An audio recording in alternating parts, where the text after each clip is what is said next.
Hey guys, welcome back to another episode. My name is Mobby, and today I'm going to give you guys my deck profile for the newly released Red Purple Law deck. Now this deck, primarily the theme here, it's going to revolve around very heavy removal cards and, ramping up into late game. So, a quick disclaimer before we go in.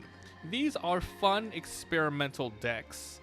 I'm only showing you the cards that I have on hand because I really like being analog about these, and I'm not looking to just meta it up. These are random cooks to give you ideas for your own builds in the future. If you want meta resources, there's tons of ones where you can copy and paste from. With that being said, let's get started. And also, I will be putting a link to the whole deck list in the description if you're interested. So, we're going to talk about the leader, the events, 2K counters, the blockers, attackers, and the utilities, the play styles, early, mid, late game, etc. Pros and weaknesses as much as I can think of. So let's get started with talking about the leader itself. So this is the Law card, 5,000 attack, 4 life. Its ability here, once during your main turn, you can remove 3 Dawn from your field, place up to one of your opponent's characters with 3,000 power or less at the bottom of the owner's deck, and then you get to play one character card with a cost of 4 or less from your hand. So it's a pretty powerful ability. Let's see the kind of deck I'm going to run with it. Alright, so the first thing that I'm going to show you are the attackers. These are your bread and butters. They're going to win you the game, and I happen to have around 22 or so in here. So let me go ahead and grab them out. Okay, so here we are. Let's start with the low cost to the high cost. So for my attackers, I have nothing lower than a 3, specifically because his ability allows you to summon a 4 cost. So you might as well summon the highest one that you can. So we'll start with Iron. This is a 4/5, no counter, and it's a Film Neo Navy. The ability here is on play. Add up to 1 Dawn from your Dawn deck and rest it. So whether you play it regularly with 4 Dawn or you use Law's ability, you are able to get this out, ramp a little bit with the removal, and ramp it up. So there you go. We have 4 of these in the deck for consistency. Next up, we have Jean Bartz. These cards, they're not the greatest, but I did want to add some specifically from the ST-10 deck itself. So it's a decent body at 4/5, once again 4 to actually use the ability, and it has a 1k counter if you need to. On play, you can rest up to one of your Dawn to once again ramp up. Ramping is extremely important with this deck. It's a Heart Pirate. Okay, we're only running 3 of these.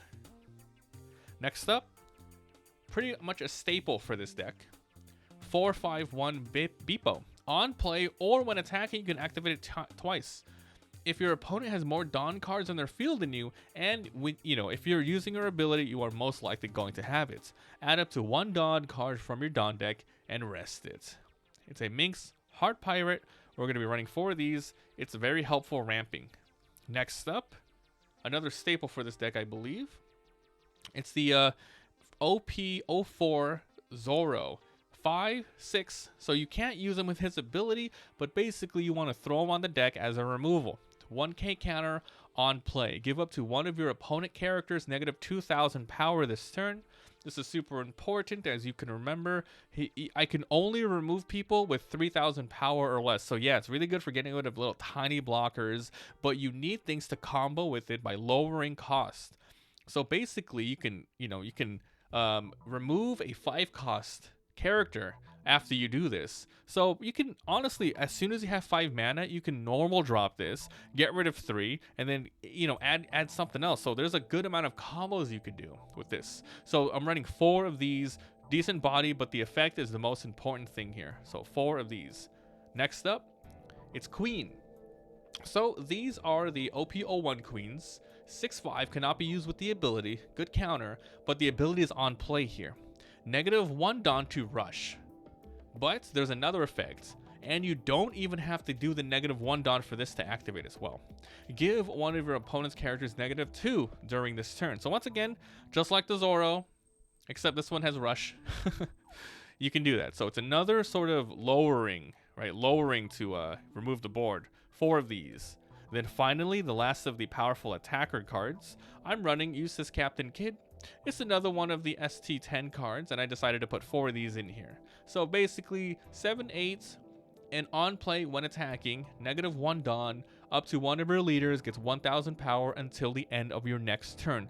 Very, very, very powerful. It keeps your guy a little more, alive and strong. They have to spend more resources to get it, and then you have a good attacker at the end. So these are your attackers. Basically, these keep you alive. 1, 2, 3. These 8 will lower the cost for your ability. These 4 will ramp up. These will ramp up, and these will ramp up. So basically, ramping and lowering the cost. These are your attackers. Next up, we're going to talk about the blockers of the deck. All right, here we go. We have 10 blockers. First, we're talking about Wire. This is also from ST-10, 331. It's a little expensive for a blocker, but once again, with Law's power, it doesn't matter that much. Simple blocker, and also once per turn, when a Dawn card is removed, draw and trash a card. So this is good for like cycling things down and getting exactly what you need. We're running 4 Wires. Next up, Black Maria, a pretty decent 4 blocker, but really good with Law's ability. Again, 4/5/1 blocker, and if you block, you can decide to get rid of 1 Dawn to get 1 extra 1000 power during this turn. So if you really need it, I don't recommend it always because you really need to ramp up. It's there if you need that extra Dawn. So we're running 4 of these. And then finally, a little bit of experiment. We're going to try this out. This is the Mr. 4 Babe. Can't be summoned with Law's ability, but I really like how strong this purple blocker is. It's a 6000 inherence. You can counter if you need to, and when your opponent attacks, you can get rid of 1 Dawn to gain block. It doesn't have blocker on its own, but once you get rid of 1 Dawn, you add another one. So this will be a 5/7000 blocker, and then you remove 1. So running 2 of these to give it a try. Those are the blockers of the deck. 2 late game blockers, and then 4 mid-range ones, and some early ones. All right. Next up, I'm going to talk about the 2K counters of the deck. This one is only running 9 of them. Here we go. Really important that you get Otamas. Really, really good. 2K counter, 0 attack. On play, give up to one of your opponent's characters -2 cost power during this turn. I only have 1 in the deck. I recommend 4, but I'm waiting for them to come in the mail. They're like really slow right now. All right, Sachi and Penguin. These also come within ST-10, and honestly, there's no other reason to use these cards other than with this specific law, leader ability, or if you just want another 2K counter and you don't have any others lying around, because the ability here is if you have 3 or less Dawn cards on your field, add up to 2. So if you play it on curve, you're not going to have less than that. Only with the law ability will that primarily play out, right? So it's really good with law. Otherwise, it's 2K counter, running 4 of these. Next up, X-Drakes. These are from the OP01 set, 5/5/2. On play, -1 Dawn, your opponent trashes 1 card from their hand. If you go somewhat late game, you're on the offensive, you primarily want to drop these to trash. So, unfortunately, you can't summon with the law ability, but it's still pretty good 2K counter in general. So, there you go. We have 9 of these. And once again, get Otamas if you can. Super, super important. Replace some of these with those. Next up, we're going to talk about our utility cards, which there are none in this deck. So we'll move on over to the event cards. Okay, let's start with these. Hydras. It's only on a main, so it's not a counter. It's just an event. 1 and -1, so 2 total. Give up to one of your opponent characters -3000 during this turn. Is so good for removal. Once again, you can combo it with the Queen, with the extra Zoro in here, so we can lower a 6000 cost character, and you can remove them completely, because remember, this ability, if you can get it off, it's complete removal. You don't need to worry about KOing. It's to the bottom of the deck. And if you don't have a character of 4 or less from your hand, don't worry, you don't have to. Just remove it. This is up to. So if you don't have it, no problem. Just remove. But yeah, this is really good to have in your hand.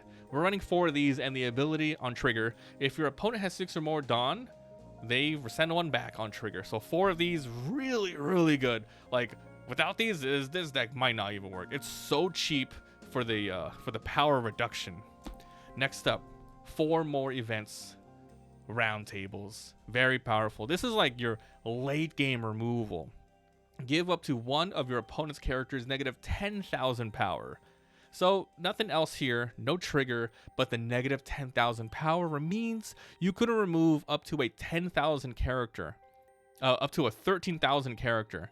You activate this, you get rid of the Dawn, remove it from the board. So freaking good. Amazing. Now, yeah, it's pretty expensive, and unfortunately, you know, he's not a blue card. Otherwise, you can have red rocks, etc. But either way, it's still good to activate with this. So that's what we're doing. So we have 8 events. And the reason why we're a little bit less on counters is because we're running all these events, because we're running all this other stuff. So that is the deck list. Let's quickly talk about how the game plays early, mid, and late. So early game, I think you primarily want to play as normal. And I think you want to go first because that'll allow you to get 3 mana before your opponent, and then you can decide whether or not you want to use it or not. Mid game. If it's a slow game, you can ramp up instead of using your leader power for removal. Because, you know, if you do it every single turn and you don't draw these ramps, you're going to run out of cards very, very, very fast. And so you're done. So if it's a fast-paced game, absolutely remove some, definitely. But if it's slow, you got to decide. Yeah, like it's a sort of like a feeling, right? Next up, it's going to be late game. Absolutely, it's going to be the heavy removal. The Zoros, the Queens, the Otamas, if you can get them in your deck, and the Hydras and the Round Tables. Heavy removal. Now, the strengths and weaknesses of this deck. Let's start with the pros. Pretty reliable removal. Get rid of some low-cost stuff. Being able to swarm the board. And you can summon a 4-cost with no other restrictions with just being a 4-cost. So, usually decks have, like, you know, meta decks that have searchers, they have archetypes, they have combos. Not really much here. It's all about just getting curves. So you don't have to worry about if anything is exactly a Heart Pirate. It's just 4 cost. So that's really, really good. The cons of this deck, though.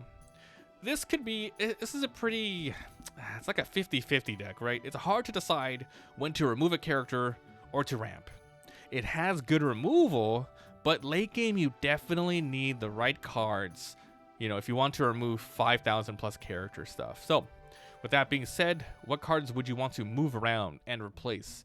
Well, as mentioned, you definitely want to add more Otamas, and if you do want more ramp consistency, in the deck here, we only have these Beppos and we have these Ainz, which is 8. It's not too bad, and they work with the ability, but if you want more late game ones with potential draw, I recommend trying out the 5-drop Purple Robins. On play ramp, it has a trigger that you can play as well. We can play it. And if you have 8 or more Dawn, when it's played, or is it 5 or 6, whatever, you get to draw more cards. So it's not likely going to happen often, but it's a good freaking card. So that's it for today's deck profile of the Law deck. Let me know down below what you guys think of this one. What would you add? What would you remove? Are you going to be trying this yourself? Next, for the next deck profile, I'll be giving you a kid one also from the ST-10 deck.